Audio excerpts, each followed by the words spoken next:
Bagseed Chronicles. Collection of things just over time. It's like, yeah, I really don't like Texas that much anymore. I don't like the vibe here anymore.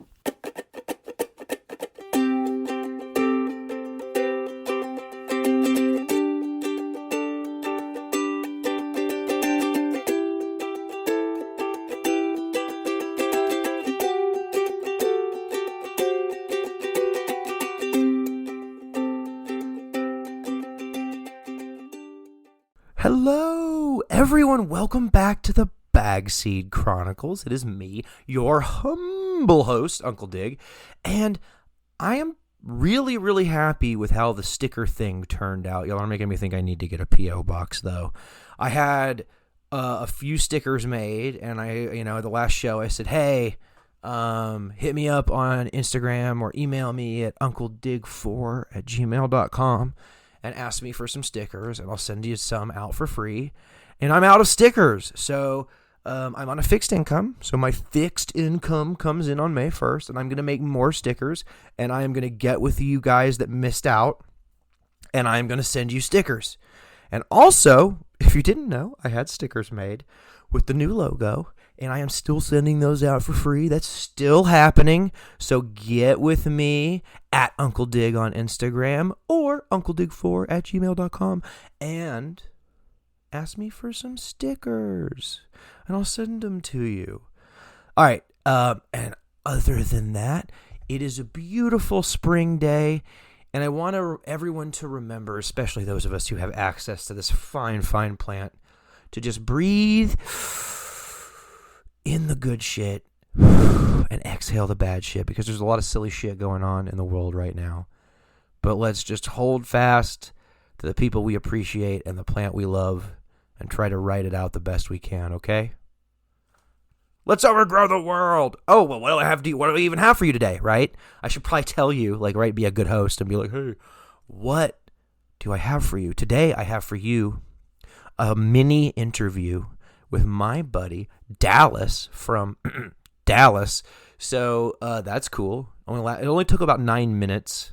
We both got a little stoned. I picked the wrong strain, and I got through my questions a lot quicker than I thought I would. Really, but it was a good interview, short but sweet, to the point.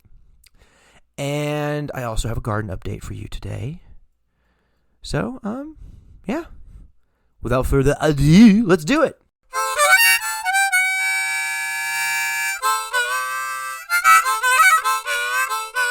Uncle Dig's garden update. It is April 27th, 2023, and I am in Gardening Zone 8B, and this is Uncle Dig with your garden update.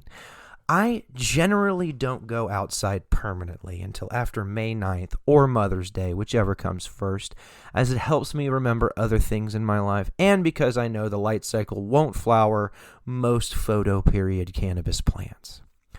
Before we get into the photo period garden update, let's talk about how these last two Bust Down Patek auto flowers from Gem Seeker Genetics yielded. The Bust Down Patek 2 yielded 2.01 ounces, and the Bust Down Patek 4 yielded 1.73 ounces. It was a very good winter autoflower run. I grew out a total of 6 plants and got 11.74 ounces. So I'm very happy. Now let's talk about what will the outdoor photo period run looks like, okay? So every year for the past couple of years, I have been running a mixture of regular seeds and feminized seeds in my outdoor gardens. I like some things that aren't available in feminized seeds, so if I want to grow them, I have to buy regular seeds and sex them at home. I don't grow cannabis male plants because I have no interest in breeding, and I don't want seeds in the cannabis that I'm going to be consuming. There are 2 ways you can spot males. You can wait for them to express their sex naturally, or you can clone them and flower the clones or the original plants to determine sex and then grow out, what you have left. I use both methods to ensure 100% success rates at determining gender. This double method hasn't failed me yet. So 5 of the 10 photo period plants in my garden turned out to be male. Both the wedding crasher bag seed plants were male, as well as 2 of the fire of Maroof plants. The sole Gelato 33 bag seed was male. Very disappointing. That left me with 5 plants left to clone and sex. The Jaeger bag seed, 3 fire of Maroof plants, and the forbidden fruit bag seed. All the plants are doing pretty well except the Jaeger, and she only has a slight nitrogen deficiency. I will most likely up-pot all these plants in like 3 days to 3-gallon smart pots. I took clones 3 days ago, and I took 2 clones off each plant. I hope to sex 1 clone and use the spares for something else.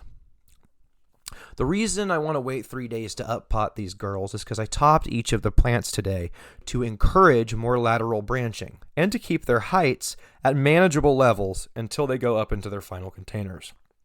I don't like to do anything traumatic to the plants except after they've had given 3 days to recover. So generally, if I've cut off some branches or whatever, I won't up-pot or do some other shock until they've had 3 days to recover from the initial shock. Whatever it is, whether I'm trellising, training, topping, whatever. I don't go at it multiple days at a time. Once I determine which plants are female, I will be germinating feminized seed to fill the holes in my garden. Also, some plants shock out when brought from artificial light into the sunlight. Those plants will be destroyed and replaced as well. I have plans for an outdoor autoflower garden as well this year, but we're not there yet. That isn't even really a good idea until late May at the earliest, due to ambient nighttime temperatures. I will fill y'all in more on that plan later. I have to move a bunch of soil out of the way, and I tore out my old chicken fence. This year, I am doing organic dry amendments only run in 20-gallon smart pots. I will mix Fox Farms and all-purpose 444 fertilizer and worm castings at first, and that will be my initial mix. I will then amend with only dry amendments after that. I'm trying to keep this as intellectually and physically simple as possible this year due to a persistently troubling back injury and a desire to enjoy what physical prowess I have left on some hiking trails this year. So I've scaled back the vegetable garden in that regard. In that there isn't one. I hope to use these 20-gallon pots as no-till beds, or at least as stationary beds. I like the idea of constantly building the soil for years and seeing what happens. I have used larger containers in the past, but I have both physical and financial limitations I did not have in the past. But the wheel turns for us all. That's it for the garden update. Let's overgrow the world. Hello, everyone. Please join me in welcoming Dallas to the Bagseed Chronicles. Dallas is a veteran of Operation Iraqi Freedom, a homesteader based out of Texas, a medical professional, and my good friend. Welcome to the Bagseed Chronicles, Dallas. Hey, thank you, Mr. Dig. What are you smoking on today? Dude, it's hard to keep track of right now since I've been here with you guys. But lately, the Sunday Driver. Yeah. You've been smoking on the Sunday Driver a lot. That's been a go-to for you. Yep, definitely. Good. That's a nice indica. Now, you don't live in the Northwest, right? You were visiting Oregon from the Confederate state of Texas. Yeah. Now, Texas has had a prohibition for a while now. It makes it hard to medicate, doesn't it? Oh, absolutely, dude. It sucks down there, to be honest. Yeah, I'm glad I found someone who'd let me move in with him out here. So, you're thinking of relocating in the mid to long term. Is that correct? Oh, yeah. So, years, in a few years down the line, hopefully things can work out and I can move up to this location or to another state that is cannabis friendly. Like Oklahoma or Colorado. Oklahoma, Colorado, even Arizona. Oh, okay. Yeah, I didn't even think of Arizona. Around the high desert's beautiful. Mm-hmm. Yeah, so even Arizona, but Colorado, Oregon, definitely. New Mexico's legal, aren't they? I don't know, honestly. Yeah, I think they were. I think they're if not recreational, I think medical, because I think. Like I said, this is still just in the planning stages. Like nothing's like set in Oh stone. yeah, totally. So it's like, you know, where I want to go can change in the near future. So. Oh yeah, totally. Just out of Texas. Yeah, And I feel like there is a time in every right-thinking, compassionate, like Texas native life where they're like, they have to make a decision. Sometimes it's multiple points in your life, and the decision changed. Like you went back home after your army time. And well, I moved to Georgia first, but then I moved back to Texas. Yay, Georgia! Such an improvement. But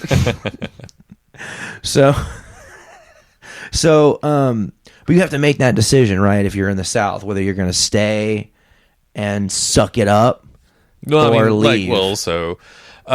It just sucks that I can't just openly smoke in Texas, honestly. Like, you know, my consumption isn't like your consumption by any means. I have a hard time keeping up with you guys. You don't have to keep up. I try. Just hang around. I know. So, what made you decide that you wanted to leave? Like what was there one thing, or was it a collection of things? Oh, it's just collection of things. Just over time, it's like, yeah, I really don't like Texas that much anymore. I don't like the vibe here anymore. How has the vibe changed since I left? I know I left in 2005, and I've been back periodically, and it just seemed more tense every time I went back. Yeah, every time you go there, I mean, everything's, you know, everybody's like hunkered into their like little social circles. So, and they're just like, just grumble. Everybody's grumbling all the time. Right. Yeah. So, you used cannabis to manage some health conditions, and not being able to have steady, informed access to cannabis has been annoying to try to medicate. But what have you been doing since you've been out here? Going to the dispensary, has it been easier to kind of find what you like and what you don't like? Oh, absolutely, dude. Like, absolutely. Like, so, just being able to walk in and get just a high CBD strain of flower, on just actually knowing what you're getting, like, because you don't know what you're getting when you're like, you know, not getting it through proper channels, like in my home state. Right. Yeah. So it's like you get what you get from your dealer, like, and most of it's just like just gonna get you high. You know, there's nothing that's like. What strain do you have? The one that's in the bag. Yeah, the one that's like, hey, what is this? And it's like, most of the time I don't know. Like sometimes they'll be like, oh, it's this, and I'm like, and I'll look it up, and I'm like, oh, okay, yeah, well that might help, but probably not. But right, you know, it's like, oh, well, this is this. Ah, crap, this is not going to help with my PTSD at all. Right. So being able to like have access to, you know, being able to pick and choose what is best for you. Dude, like coming out here, this is so awesome.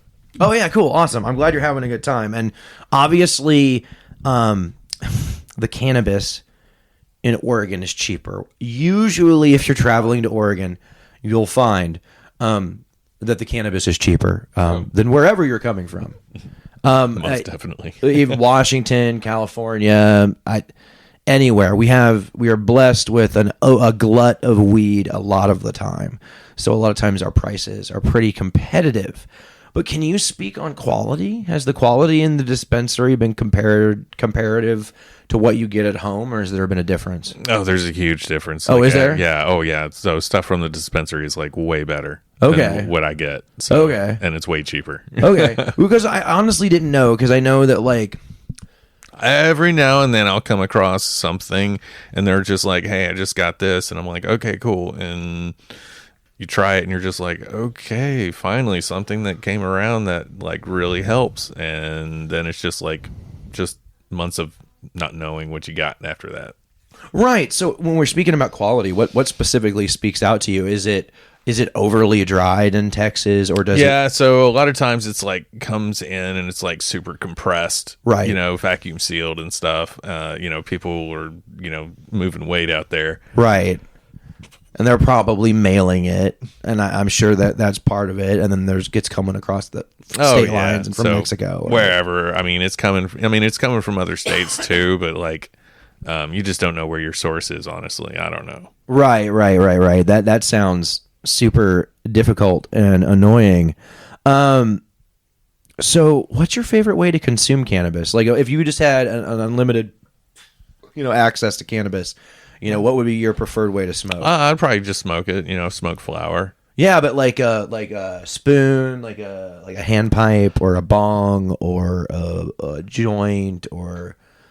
I would probably, if I could just, on a normal basis, I would probably just use like a little bubbler or something just to cool it down a little bit, but big enough to just carry around a little bit. But I don't know. Does that make sense? Yeah, it does. Like a little hand bubbler, like a little hand pipe with a little bubble chamber on the bottom of it. Yeah, Something that you could stash away quickly. Like 9-inch long or something Yeah. like that. Yeah, like a 9-inch long like bong, or like in between a bubbler and a bong, like maybe a 6-inch even. Yeah, something like that. That makes sense. Yeah. And so, like, what would you say, like, the most fun thing you've had doing here out stoned has been since you've been out here? Oh, definitely the redwoods. Oh, the redwoods. Yes. Okay. See, I tell people the redwoods are the place to go if you're in Southern Oregon or Northern California and you've got a little bit of time. Drive down, the Redwood Highway and go see the Jedediah Smith Redwoods while they're still there, because eventually they're probably going to burn down, and that'll be super lame. And they're beautiful, and I think one of the things that's really cool about the redwoods is that, like, people say, "Oh, it's life changing," whatever, but like until you go there, you really don't realize like how special those like stands of giant trees are until you're in them walking around. They're crazy. Makes me feel all prehistoric. I don't know about prehistoric, but definitely awe-inspiring every time I go out there. Yeah. Everyone, thank you so much for all right, hold on. All right, We need to do some like Mario sound effects.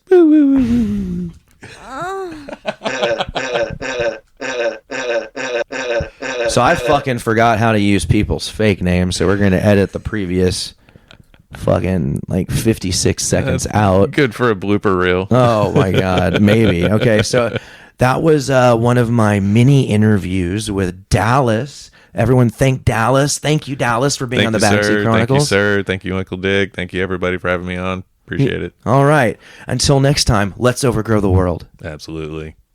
You can reach me, Uncle Dig, on Instagram at Uncle Dig. The bumper music on this podcast was produced by Chad DeVilliers on ukulele. He can be followed on YouTube at Ukuleles Are Stupid or on Instagram at Chadwick Enterprises. Thank you for listening to the Backseat Chronicles.